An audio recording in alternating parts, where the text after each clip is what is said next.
చక్కని సీతకి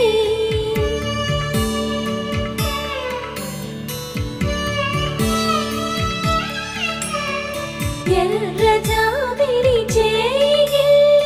రాముడేడని అడుగుతుంటే చూడలేదని పెదవి